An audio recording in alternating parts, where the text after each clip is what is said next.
강명길의 다시 듣는 한국 현대사.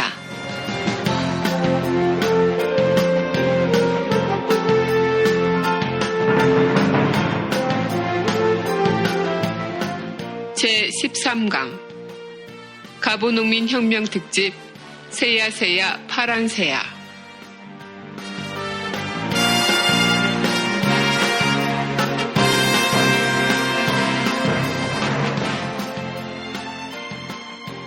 학생 여러분 안녕하세요. 일베를 감동시키는 교육방송 닥터강의 다시 듣는 한국현대사 아나운서 정혜림입니다. 본 방송은 박세길의 다시 쓰는 한국현대사와 서울대학교 출판부의 한국사 특강 그리고 고등학교 한국사 교과서를 토대로 진행됩니다. 오늘도 닥터강 강명길 선생님 나오셨습니다. 안녕하세요. 예, 안녕하십니까. 강명길입니다. 네, 오늘은 13번째 강의 함께 할 텐데요. 벌써 그렇게 됐네요. 네. 그 전에 오늘 또 이제 중요하게 오늘의 역사 말고 다른 이야기 좀 해주셔야 될 것 같은데요. 예. 엊그저께 네네. 뉴스에 그 친일파 후손이 예. 조상의 친일파의 후손이 네. 땅을 찾겠다. 아. 이렇게 소송을 했는데 이겼죠. 어머나. 그래서 2만 제곱미터 어마어마한 땅을 토지를 돌려받게 되는 어떻게 그럴 수 판결이 있어요? 있었습니다. 예. 어느 분 누구의 후손인가요?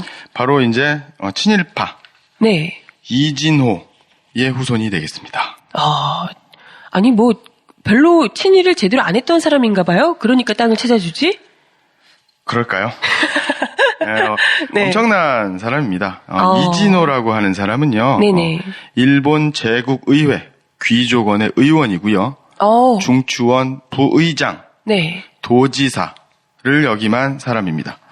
조선인 최초의 총독부 항무국장, 그러니까 뭐 문교부, 교육인적자원부, 교육부 장관이었던 거죠. 한국인 최초. 엄청난 분인데 그럼에도 불구하고 이분의 부정한 재산을 후손에게 그대로 넘겨주겠다 이 말이군요. 맞습니다. 참. 이진호 씨 같은 경우에는 네. 이진호 같은 경우에는요. 친일 인명사전 네. 3권입니다. 162쪽에 등재되어 있는 공인된 친일파입니다. 아니 어떻게 이럴 수 있죠? 우리 재판부가.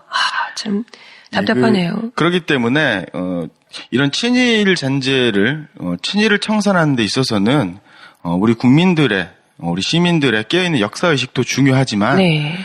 그것을 찾고자 하는 노력 네. 구체화되고 체계적으로 그러니까 아무리 바른 일, 네. 정의를 역사를 바로잡으려고 하더라도 그것에 대한 노력이 게으르다라고 하면 완벽하지 않으면 네네. 우리가 더 친일파보다 완벽하게 준비하고 자 공부를 해야 되는군요. 우리가. 예, 그렇습니다.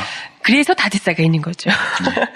그리고 제가 이야기 듣기로는 또 우리 일제시대 때 억울하게 희생당한 우리 조선인들의 명부가 또 발견이 됐다고 하더라고요. 그렇죠. 예. 주일대사관 관련돼서 이제 엊그저께 우리 많은 시민분, 청취자분들께서 확인하셨겠지만, 네. 새로운 기록들, 네. 네, 관동대지진이라든가 네. 이제 3.1운동 예. 관련 피해자들의 네. 어떤 기록이 대규모로 발굴이 됐고요. 네. 기존에 나왔던 것보다 훨씬 많은 수라고 예, 하더라고요. 그렇습니다.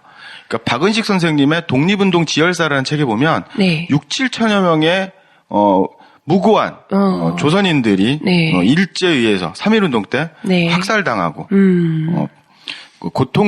고초를 겪었는데 네네. 이 독립운동 지열사라고 하는 책은 독립운동의 네. 피해 역사다 이런 책이고요. 그렇군요. 여기에 보면 이제 특히 유관순 의사, 네. 유관순 열사에 관련된 기록지 나와 있고요. 유관순 열사 같은 경우에는 옥중에서 네네.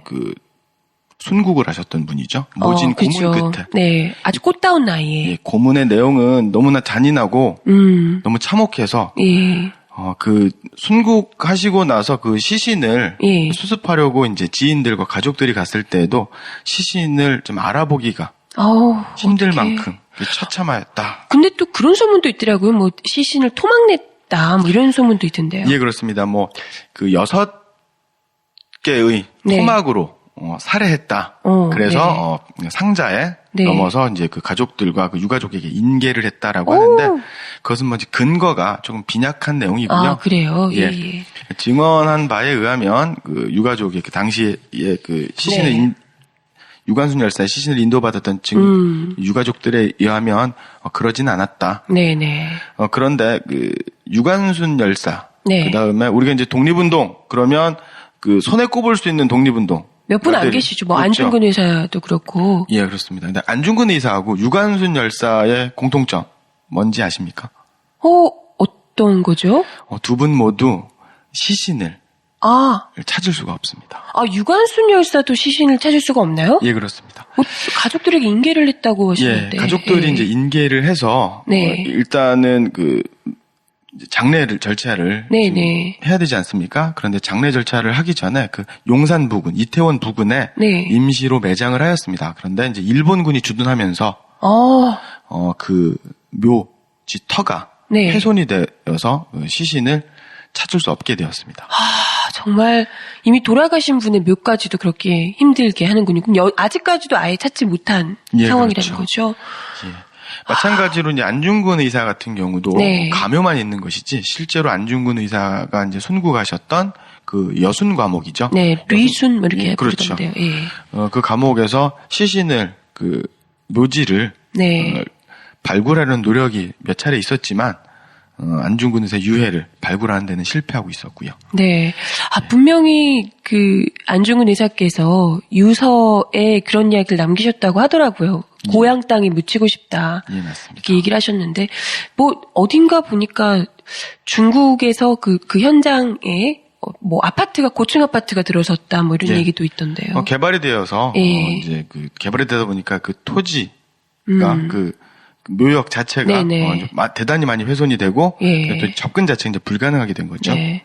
근데 최근에 또 안중근 의사 관련해서는 일본에서 망언이 또 나오기도 했잖아요. 그렇죠. 그 일본 아베 정권이 바로 이제 범죄자다. 예. 이렇게 얘기를 하고 있는 거죠. 예. 뭐 일본 입장에서는 범죄자다 이런 식으로 이야기를 했는데 이런 건 독일이라면 절대 있을 수가 없는 일이잖아요. 맞습니다. 그렇죠? 예. 그 독일 같은 경우에는 2차 대전 때 나치의 유대인 학살이라든가 수많은 무고한 유럽 사람들이 그 숨을 거두지 않았습니까? 예. 그럼에도 지금 벌써 몇십 년이 더 지났죠. 거의 100여 년이 더 가까워지는데 그럼에도 불구하고 독일 정부는 기회가 있을 때마다 희생자들에 대한 참회와 사과와 반성을 거듭하고 있습니다. 네, 그래도 모자랄 판에 범죄자 운운하는 것은 후한무치한 거죠. 네, 그리고 일본 제국주의와 식민 지배를 정당화하는 발언이라고 볼 수밖에 없기 때문에 굉장히 위험한 발언이라고 볼 수 있을 것 같습니다. 그리고 일본의 그 망언, 네. 안중근 의사를 이제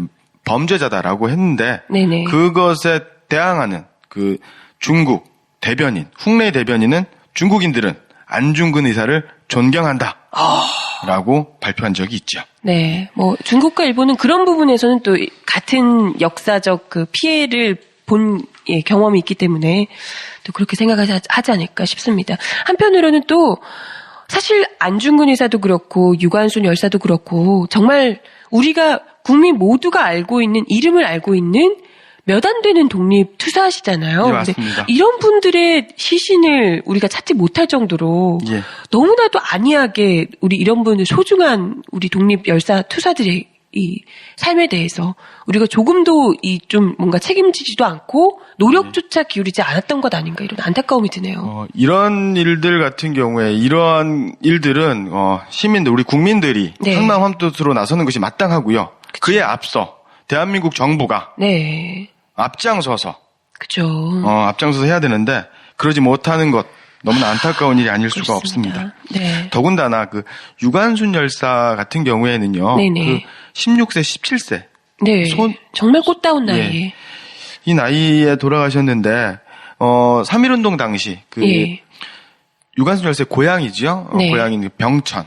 그거를 이제 우리말로 이제 풀었으면 병이 이제 나라날 병자니까 천은 냇물이죠. 그래서 아우네라고 하죠. 그래서 아우네 장터에서 그때 아버님도 돌아가시고 어머님도 목숨을 잃게 되는. 3.1운동을 하시다가 돌아가신 건가요? 예, 그렇습니다. 그 아버님 같은 경우에는 그 일본군의 그 총과 칼에 무참히 살해되셨죠. 네, 가족이 다 그렇게 독립운동을 하시다가 돌아가셨는데 정말 안타깝습니다. 그런데도 불구하고 지금 제대로 우리 후손들이 시신조차도 찾지 못한다는 게 안타깝네요. 그래도 또 유관순 열사 같은 경우에는 이후에 좀 나름대로 좀 이렇게 많이 공부를 하려고 그렇죠. 많은 분들이 유관순 열사의 어떤 뜻, 독립운동의 의지, 네. 애국애족의 정신을 기리기 위해서 예.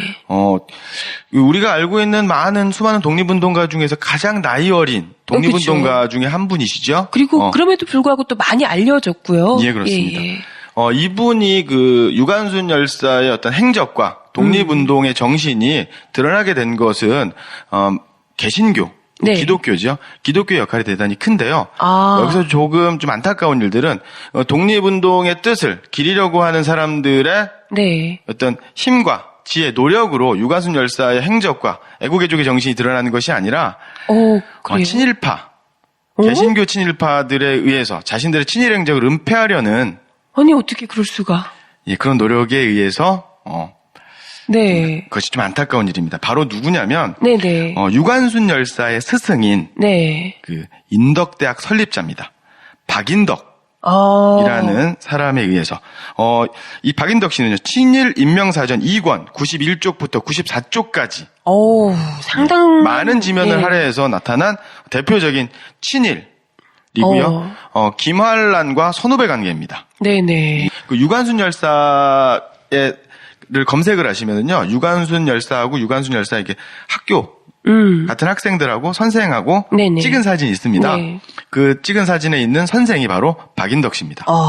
그렇게만 보면 내가 유관순의 선생님이야라고 하면서 나도 이제 훌륭한 인물인 것처럼 그렇죠. 내가 가르친 학생이야 이렇게 좀 할 수 있을 것 같기도 한데요. 그런데 이분은 그와 정반대로 친일 행각을 어마어마하게 벌이셨다는 말씀이시고요. 맞습니다. 김한란의 선배로서, 네네. 그 다음에, 유명한 사람들이죠. 윤치호, 이성환, 이종길, 이종린, 최린 등과 함께 네. 임전 보국단 있지 않습니까? 네네네. 임전 대책 연설회에서 승전의 길은 여기 있다라는 연설을 하고요. 그 다음에 전쟁 자금 조달을 위한 채권 가두유격대. 난리 났네요. 태평양 전쟁을 정예 전쟁. 아이고. 그 다음에 임전 보국단의 평의원과 그 부인대의 지도위원. 앞장섰었고요. 해방 후에는 반공 연사로 활약했던 사람입니다. 참, 네. 이랬던 분이 해방되고 나니까 이제 바로 본인의 과오를 덮기 위해서 오히려 제자의 의로운 순국을 이용해서 예. 참 어떻게 부끄럽지도 않을까요? 어떻게 그럴 수 있나요? 참으로 안타까운 일이 아닐 수 없습니다. 그렇기 네. 때문에 우리 청취자 여러분들께서는요. 역사에 대해서 친일청산에 대해서 조금 더 관심을 갖고 좀 더 노력을 기울여야 되지 않을까 생각이 듭니다. 네. 지금 여러분께서는 강명길의 다시 듣는 한국 현대사를 듣고 계십니다. 네, 그럼 본격적으로 본편 들어가 보도록 하겠습니다. 오늘 13번째 강의고요. 갑오 농민혁명 특집 2번째고요. 새야 파랑새야 편입니다. 지난주에 이어서 두 번째 갑오 농민혁명 특집인데요. 예. 잘 아시다시피 새야 파랑새야. 네. 녹두밭에 앉지 마라. 네네. 녹두꽃이 떨어지면 청포장수 울고 간다. 네. 이게 전봉준 장군. 그렇죠. 그 전라도 지방, 또 우리나라 전국적으로, 아이들이 네. 많이 불렀던 민요 중에서도 동요가 되겠죠. 네네. 예, 녹두장군 전봉준 네. 선생님 같은 경우에, 왜 녹두장군이냐? 네. 라고 하면, 몸집이 대단히 작았어요. 네. 좀 땅땅하셨고, 네. 다부진 체구였었고, 그 모습이 바로 이제 녹두와 닮았다. 네네. 그래서 이제 녹두장군으로 불리셨죠. 지난 시간에도 말씀드린 바와 같이 여러 직업을 네. 선생님이셨다가 전전하시다가 이제 선생으로 네. 학원 선생이죠. 서당 네. 선생이니까. 네. 그래 됐었고 이 고부밀란 때는요. 네. 전봉준 선생님의 아버님까지도 고부밀란에 가담을 하셨던. 예. 집안이 굉장히 훌륭하신 집안이네요. 맞습니다.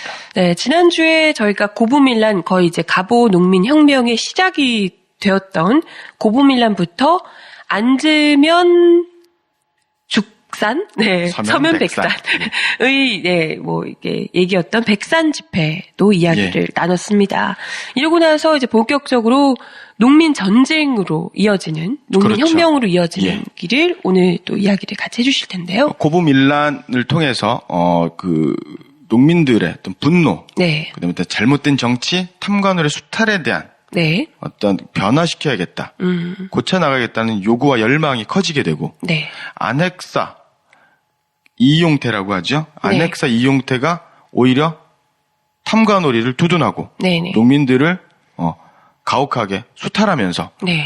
본격적으로 이제 1차 봉기가 네. 1차 전쟁이 일어나게 되는데 바로 이제 대표적인 것들이 지난 시간에 말씀드렸던 백산봉기, 백산집회. 네. 그다음에 그 인근 지역이었던 무장에서 일어난 무장집회, 무장봉기가 네. 있습니다.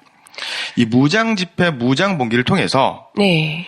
그 결집된 농민군들은 황토연 전투를 벌이게 됩니다. 황토연 전투. 황토연이 지명 이름인가요? 예, 그렇습니다. 이 황토연 전투는요, 1894년 동학 농민군들이 네. 이 전라도 가명군, 그러니까 전라도의 그 관군이죠. 네네. 관군을 맞아서 그 정읍군의 황토제, 즉 황토 언덕에서 네. 벌인 전투고요. 이 싸움에서 대승을 거두게 됩니다. 오. 그래서 동학혁명군, 갑오혁명군의 어떤 승세가 기세가 올랐겠네요. 예, 기세가 전라도 전국적으로 좀 확대되는 계기가 되는 거죠. 그렇군요. 관군을 상대로 굉장히 좀 의미 있는 승리를 거둔 황토현 전투. 네. 그래서 쭉쭉 파죽지세를 몰고 가나요? 예, 그렇습니다. 그리고 나서 좀 뭐 고부, 진주, 영광, 한평 이렇게 쭉 오게 돼서 전주 관하 그 당시 이제 그 전라도 관찰사 가명이 있었던 전주 관하를 공격을 하게 됩니다. 야, 관할까지 습격하는 것은 굉장히 보통 힘이 아닌데요. 예. 네네. 그래서 우리가 이제 국사교과서에서 배우다시피 전주화약이 체결이 됩니다. 당시에 그 조선 관군은 대응할 능력도 없었고요. 거의 뭐 무혈입성한 것이다. 이렇게 볼 수가 있는 거고요. 그래서 전주화약, 화해의 약속을 통해서 동학 농민군, 즉 갑오혁명군이 제시한 패정 개혁, 잘못된 정치를 개혁하겠다고 하는 것을 합의하게 되고 집강소를 설치하게 됩니다. 농민들과 그리고 이제 그 정부군과 약속을 맺은 건데 이게 이제 갑오농민 혁명, 1차 농민혁명이 승리하면서 얻게 그렇습니다. 된 결과물이라고 볼 수 있겠네요. 예. 집강소라고 하는 것은 어떤 건가요? 집강소라고 하는 것은요, 농민자치기구다라고 보시면 될 거고요. 동학혁명군, 갑오혁명군만으로 이루어진 것이 아니라 그 지역에, 그러니까 이제 전라도에 53개 군현에 집강소가 설치가 됩니다. 그러니까 전라도의 대부분의 지역에 집강소가 설치돼서 그 민간 주도로 지역 주민들 역시 참여를 한 민간 주도로 개혁에 박차를 가하게 되는 거죠. 아래에서부터 진정한 개혁이 좀 이루어지는 그런 분위기가 됐다는 말씀이시죠. 집강소가. 예, 그렇습니다. 근데 이게 뭐 잘 안 되나요? 어떻게 되나요? 이 조선 정부의 그 뭐라고 그럴까요? 그 이중적인 태도. 아무래도 이제 그 동학혁명군의 그 기세를 조선군으로, 조선의 힘으로, 조선 왕실의 힘으로는 제압하기 어렵다. 그러니까 일시적으로 이제 화해 제스처를 취하게 되는 거죠. 진정성이 없었군요. 예, 그렇습니다. 그러면서 한편으로는 청나라에 원군을 요청을 하게 됩니다. 그러니까 잠깐 니네 말을 들어줄게 하면서 화해 손을 내뻗는 것처럼 했지만 실질적으로 뒤에서는 청나라에게 이들을 진압해줄 군을 요청을 했단 말씀이시죠? 맞습니다. 그렇군요. 조금 전에 또 말씀드렸던 이 집강소라고 하는 것은 아까 말씀드렸던 농민의 자치기구다라고 했는데 대단히 그 체계적이고 조직적으로 운영되었던 농민자치기구입니다. 그러니까 그 집강소의 그 대표자를 집강이라고 하고요. 집강 밑에는 서기, 성찰, 집사 등의 임원, 관리를 두어서 그 행정사무를 보게 되는 겁니다. 그러다 보니까 이 체계적이고 조직적으로 그 잘못된 정치를 개혁하고 민생 안정에 노력을 하다 보니까 조선 왕실로서는 대단한 위협을 느끼게 되는 거고 그래서 청나라에 원군을 요청을 하게 되는 거죠. 그렇군요. 이 사람들을 가만히 내버려뒀으면 오히려 참 이렇게 정치가 풀뿌리 민주주의로 잘 됐을 텐데요. 맞습니다. 근데 이제 정부에서는 당시만 해도 이제 중앙집권 왕권이었기 때문에 이를 받아들이지 못하고 왕권을 보다 강화하기 위해서겠지만 실질적으로 그런 결과는 맺어지지 않았다는 게 문제긴 한데요. 어찌됐건 청나라를. 그러니까 그때가 바로 집강소가 설치되면서 농민자치 그 개혁이 이루어지는 게 바로 이제 1894년 5월입니다. 그러니까 고부밀란이 일어나게 되고 네. 했었던 것이 바로 1894년 1월이고요.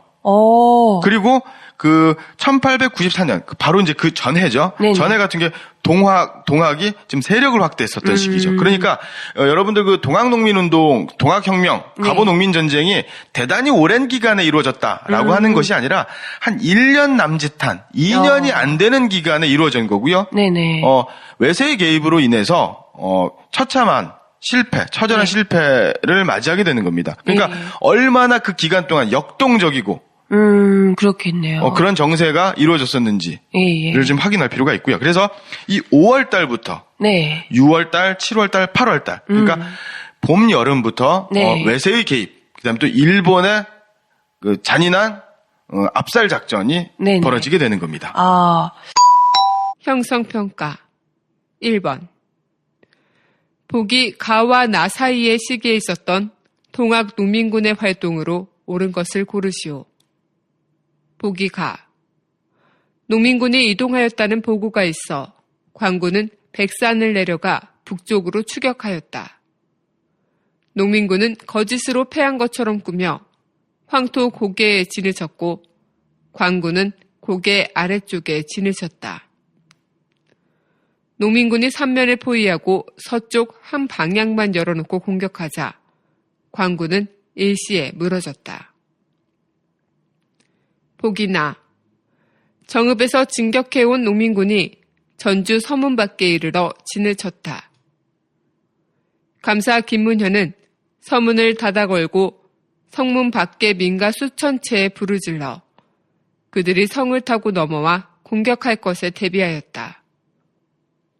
정오가 지나자 서문이 저절로 열렸고 농민군은 일제히 몰려들어왔다. 1. 논산에서 남적과 북적이 연합하였다. 2. 장성 황룡촌 전투에서 광군에 승리하였다. 3. 조병갑의 학정에 맞서 고부 관할을 습격하였다. 4. 백산의 집결에 농민군 4대 강령을 발표하였다. 5. 안핵사 이용태의 탄압에 한 거에 무장에서 봉기하였다. 일단은 그러면 일본이 들어오기 전 청나라의 도움을 요청을 했다고 이야기를 하셨는데요. 청나라의 도움을 요청했는데 왜 일본이 들어온 거죠? 우리 지난 시간에 공부했었던 바로 텐진 조약이 있는 거죠. 텐진 조약의 내용이 어떤 거였는지 잠깐 얘기를 해주시면 좋겠습니다. 갑신정변 이모군란을 계기로 텐진 조약이 맺어지지 않습니까? 이 텐진 조약은 청나라와 일본군이 조선에서 주둔하는 군대를 서로 빼고, 그렇죠. 그 대신 어느 한 나라가 조선의 군대를 진주시키게 되면 상대방에게 통보한다.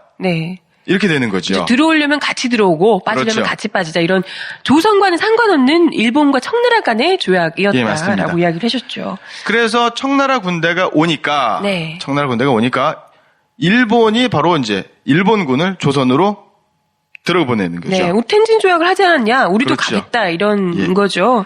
목적은 명목상은 텐진 조약, 그 다음에 일본 공사관을 보호해야 된다. 그 다음에 또 조선에 살고 있는 일본 거류민들을 보호하겠다라는 구실을 앞세워 조선의 군대를 주둔시키게 되는 거죠. 오히려 그게 참 위험한, 조선 입장에서는 위험한 일이 되어버렸네요. 그래서 일부 뉴라이트, 그 다음에 또 일부 역사를 왜곡하려고 하는 사람들은 봐라, 국민들이 이렇게 시대를 어지럽히니까 밀란을 일으키고 반란을 일으키고 요새 말로 치면 데모를 하고 시위를 하니까 외세가 침탈하게 되는 거 아니냐. 가만히 있었으면 안 좋았을 걸. 갑오농민전쟁의 원인, 갑오농민전쟁 때문에 동학도들의 반란 때문에 우리가 외세의 식민지가 된 거 아니냐라고 얘기를 하는데요. 이거는 말도 안 되는 얘기다. 앞뒤가 뒤바뀐 이야기죠. 조선 정부의 무능, 조선 정부의 가혹한 수탈로 인해서 갑오농민 전쟁이 일어난 거고, 이것을 외세로부터 진정한 개혁을 이루지 못했기 때문에 우리가 식민지의 길로 접어들게 되었던 거죠. 가만히 집강소 이런 설치로 자치기구를 잘 이렇게 운영하고 있었는데 예. 굳이 외세를 끌어들임으로 해서 거의 우리가 식민지가 되는 발판을 마련해 준 거다라고 볼 수가 있을 것 같아요. 네. 요 당시의 상황, 되게 긴박한 2달, 3달간의 상황에 네네. 대해서 일본의 입장에서 한번 생각을 해보면, 예. 일본 입장에서는 조선을 식민지로 만들려면, 네. 일단은 청나라를 몰아내야 되겠죠. 그렇죠. 그래서 그 강화도 조약, 네. 조일소 조규에 조선은 자주국이고 독립국이다라는 조항을 넣어서 그렇죠. 청나라의 간섭을 배제하려고 했었던 거고, 네네. 그 다음에 텐진 조약을 통해서 청나라 군대를 뺀 거죠. 네네.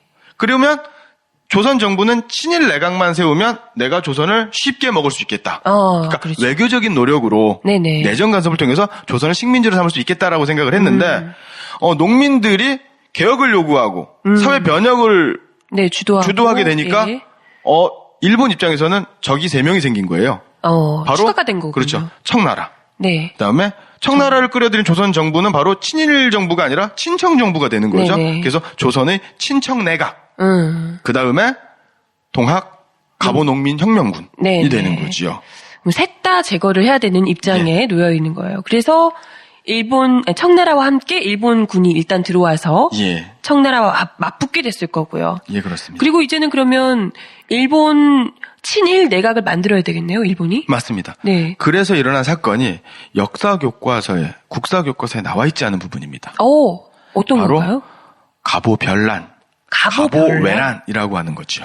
가보개혁 이런 건 많이 들어봤는데 가보별난은 또 처음이네요. 예, 그렇습니다. 네. 이 1894년에 네네. 6월달, 6월 21일입니다. 네. 일본군이 주둔하면서 일본군이 조선에 들어오면서 경복궁에 있는 조선 관군과 그러니까 왕실 시위대가 되겠죠. 네네. 왕실의 친위 부대와 전투를 벌이고 경복궁에서 수많은 금은 보물들을 침탈해가고 친일 내각을 세우게 되는. 엄청난 사건이네요. 맞습니다. 그래서 이것이 이제 국사교과서에는 그냥 단순하게 일본군이 네. 경복궁을 포위했다. 포위하는 정도가 아닌데 지금. 네, 맞습니다. 가보별난이 많네요. 이게 지금 확실히 그 전까지는 좀 친청 정부였던 이 한국 조선 정부를 친일 대각으로 만들기 위해서 경복궁을 포위하는 것뿐만이 아니라 침탈을 아예 해서 예, 그 안에서 그렇죠. 보물 훔쳐고 어마어마한 위협을 가한 거네요. 예. 이미 그 일본 신문에서는요. 네. 그 가보별난이 일어나기 전이죠. 네. 그러니까 가보별난이 6월 21일 날 일어났는데 네네. 4월달, 5월달부터 일본의 신문에서는 일본이 조선과 청나라를 침공하겠다. 미리부터 사전에 계획을 다 세워놨단 말이에요. 그런 것을 언론 보도를 통해서 발표가 됩니다. 네네. 예, 그렇게 되고요. 계획서도 나타납니다. 조선 왕궁에 대한 위협적 운동 계획이라는 치밀한 계획. 이 가보별난에 대한 계획서가 그대로 있단 그렇죠. 말이군요. 그러니까 이게 단순하게 가보별난에 대한 네. 조선 왕실 경복궁을 습격하겠다, 공격하겠다라는 계획이 아니라 청나라 세력도 몰아내고 동학 농민군도 진압하고 그다음에 조선 왕실의 친일 내각을 세움으로써 조선을 식민지로 지배하겠다라고 하는 구체적 계획의 네. 시작이다라고 보시면 되겠죠. 네. 사실 이전까지만 해도 만약에 이제 친청 정부고 했더라면 일본 정부가 일본 군대가 들어와서 가보농민을 어떻게 하겠다 이건 좀 이상하거든요. 그렇죠. 네. 근데 일단은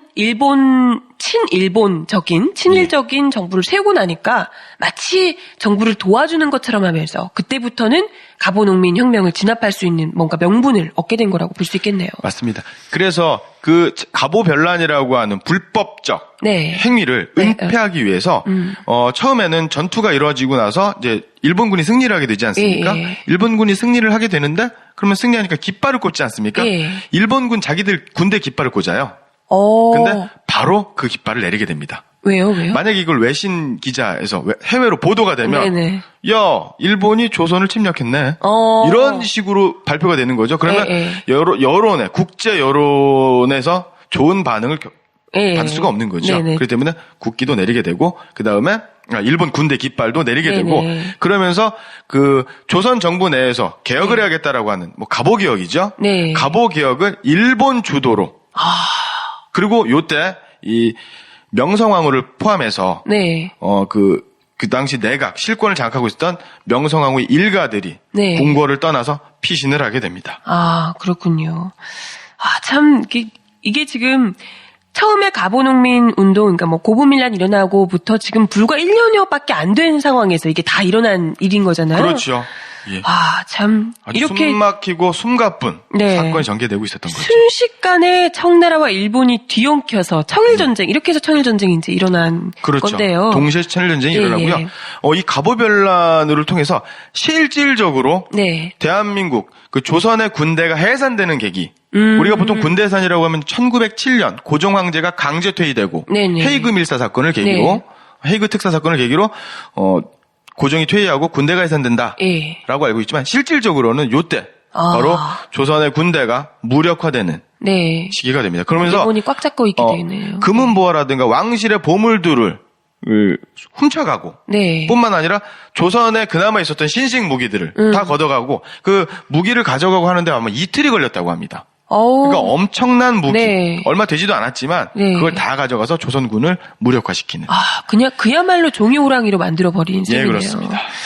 이렇게 되다 보니까 그나마 1차 농민전쟁 이후에 정부와 나름대로 전주화약도 맺고 해서 그렇죠. 조금 주민자치기구도 만들고 예. 하면서 좀 이렇게 잘 안정을 다지고 있었던 우리 농민들이 다시 한 번 더 또 일어날 수밖에 없는 계기가 예. 된 것 같아요. 그래서 이런 일들을 계기로 청일전쟁을 계기로 갑오변란을 계기로 2차 농민봉기, 2차 농민전쟁이 일어나게 됩니다. 네. 이유는 간단합니다.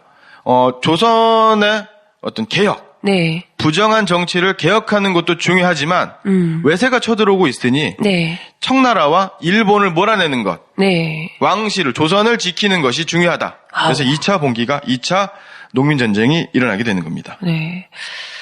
참 2차 농민봉기의 또 주축 세력들도 역시 예. 우리가 알고 있는 전봉준, 아까 녹두장군 맞습니다. 하셨던 예. 전봉준 장군 이런 분들일 텐데요. 그리고 요때는요, 2차 봉기는요, 그 북접과 남접, 지역적인 동학교단, 동학의 어떤 계획, 조직망을 통해서 이루어졌다라고 하면 2차 때는요, 남접과 북접이 합세해서 보다도 조직적이고 전국적인 그렇죠. 조직이 된 거군요. 맞습니다.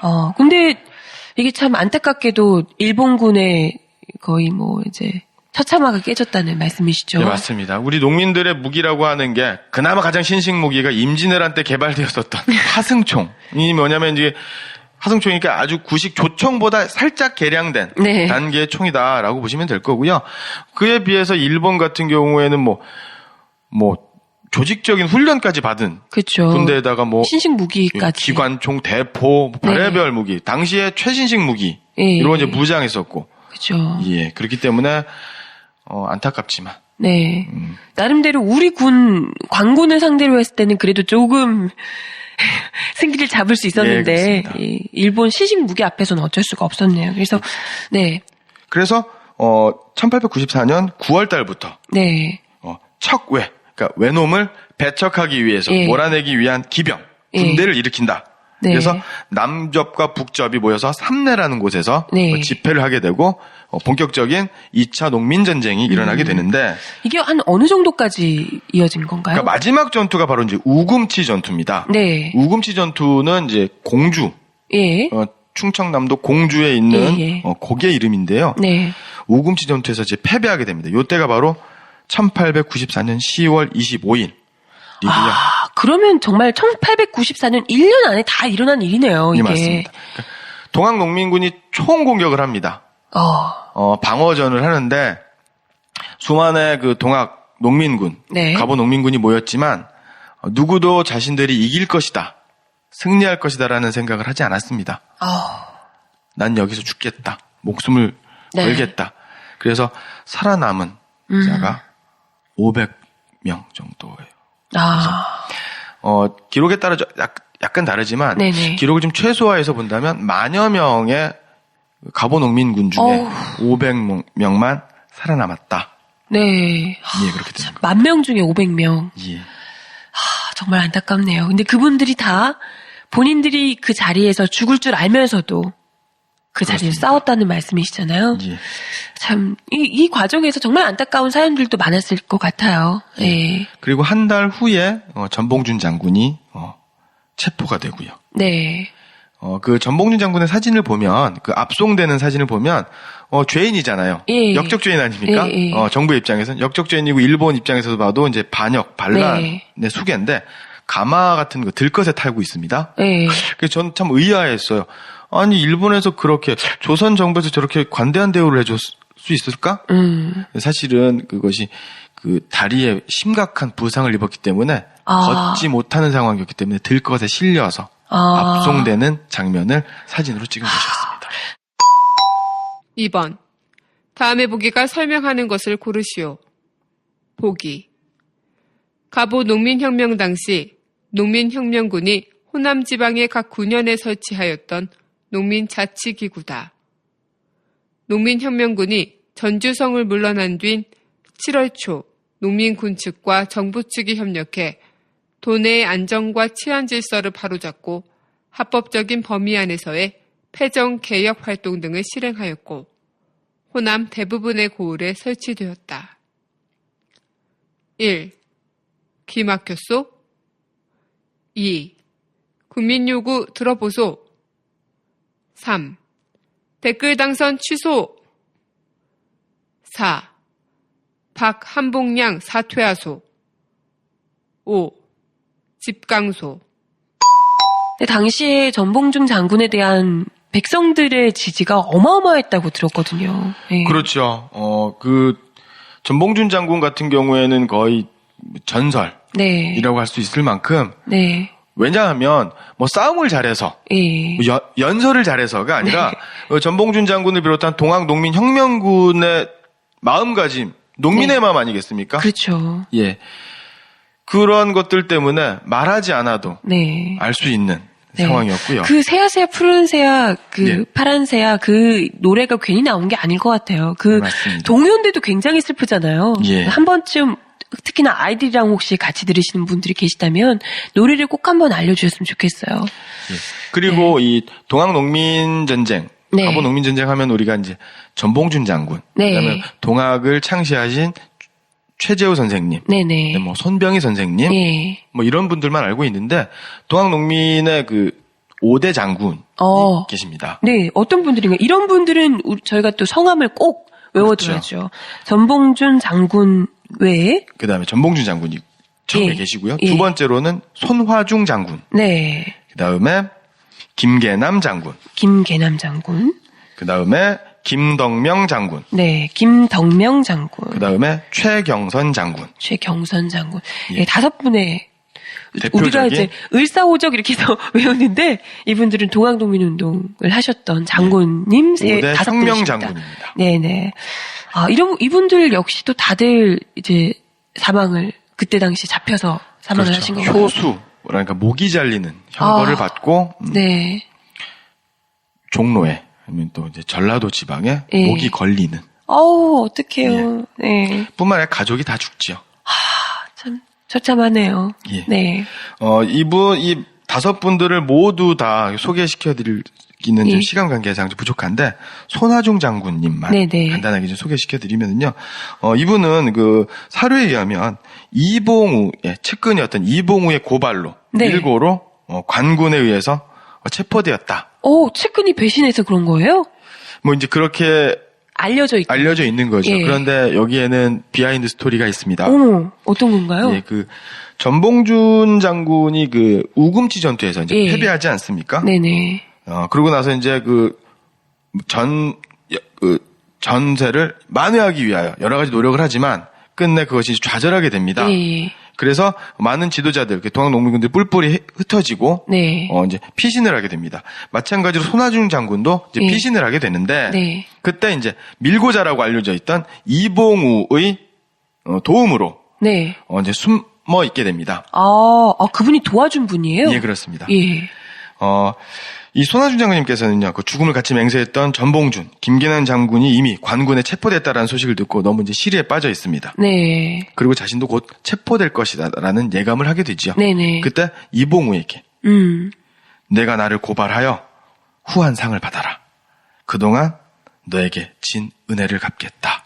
라고 하십니다. 그러면 그분이 사실은 밀고자가 아니라 그동안 오랫동안 동학농민군을 도와줬던 분이군요. 맞습니다. 근데 이제 어차피 잡히게 될 것이니까 네가 나를 밀고를 해서 너라도 살아라. 너라도 이제 그만큼을 다 했으니까 예. 그런 의미셨구나. 그래서 이봉우는 나중에 평안남도 증산의 군수로 제수되었기도 하고요. 이 손아주 장군님께서는요, 법정에서 이제 사형 선고를 받고 네. 이런 말씀을 하십니다. 내 백성을 위하여 힘을 다하였는데 사형에 처해야 할 이유가 있는가? 예, 이렇게 네. 마지막으로 말씀을 하셨고요. 많은 가족들이 함께 처형되었습니다. 이런 분들이 말씀하시는 내 백성을 위하여가 진짜 내 백성을 위하는 게 아닌가, 우리 백성을 위하는 게 아닌가, 맞습니다. 이런 생각이 드는데요. 진짜 백성의 뜻을 굽어 살피고 받아 안아야 할 이 위정자들은 백성을 위하는 척 했다가 뒤통수를 치고 외세를 끌어들이고 자신의 안위만 생각하고 이러다 보니까 결국은 나라를 통째로 정말 이 외놈의 입에 그죠? 예. 그냥 집어 넣어준 게 아닌가 이런 생각이 듭니다. 안타깝네요. 네, 그러면 이 정도가 이제 갑오 농민혁명에 아까 말씀하신 이 청일전쟁 이후로 해서 있었던 게 2차 농민전쟁이라고 볼 수가 있을 것 같고요. 1, 2차 농민전쟁까지의 네, 역사 스토리가 될 것 같습니다. 마지막으로 네. 여러분들이 뭐 패전개혁안 네. 뭐 교과서를 통해서 잘 아셨겠지만 군대 네. 동학혁명군의 규율 네. 12가지 중에 일부만 네네. 소개를 해드리면서 마치도록 하겠습니다. 항복한 자는 받아들여 대우해준다. 네. 탐욕스러운 관리는 쫓아낸다. 도망가는 자는 추격하지 않는다. 배고픈 자에게는 음식을 먹인다. 네. 병든 자에게는 약을 준다. 요것입니다. 그러니까 그 군령이죠, 이게. 예. 군대의 규율인데 군대의 규율치고는 정말 군대는 전쟁을 하기 위한 이런 군대인데 예. 참 너무 인륜적이고 굉장히 도덕적이면서도 생명을 경시하지 않는, 생명을 예. 중시하는 이런 군령이네요. 이런 군령이 또 있을까 싶습니다. 그리고 또 한 가지 네. 적과 마주쳤을 때 네네. 대처해야 하는 네 가지의 규칙이 있습니다. 네. 효제 충신한 사람이 사는 촌락으로부터 십리 내에는 주둔하지 않는다. 부득이 전투를 하더라도 절대로 인명을 살상하지 않는 것을 귀하게 여긴다. 참 대단하네요. 예. 매번 행진하여 지나갈 때 다른 사람의 재산을 해치지 않는다. 뭐 이런 종류가 있습니다. 네.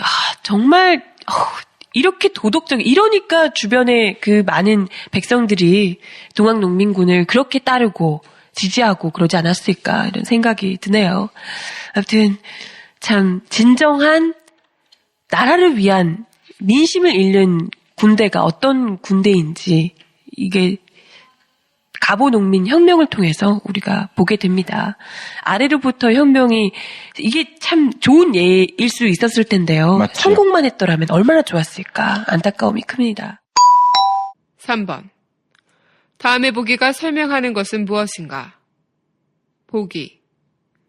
1894년 갑오 농민 전쟁 때 농민군과 일본 조선 정부 연합군이 공주에서 싸운 최대 규모의 전투다.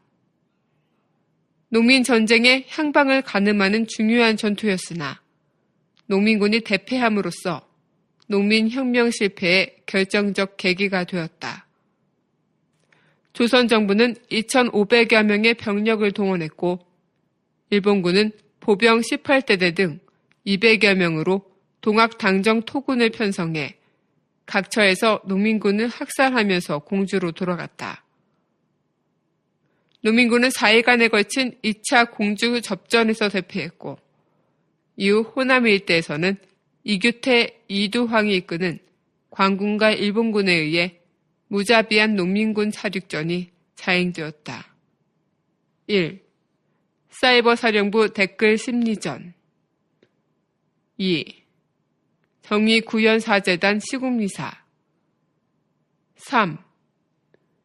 닭깎기 마사오 충성혈서 사건 4. 정당 해산철회 단식 농성 5.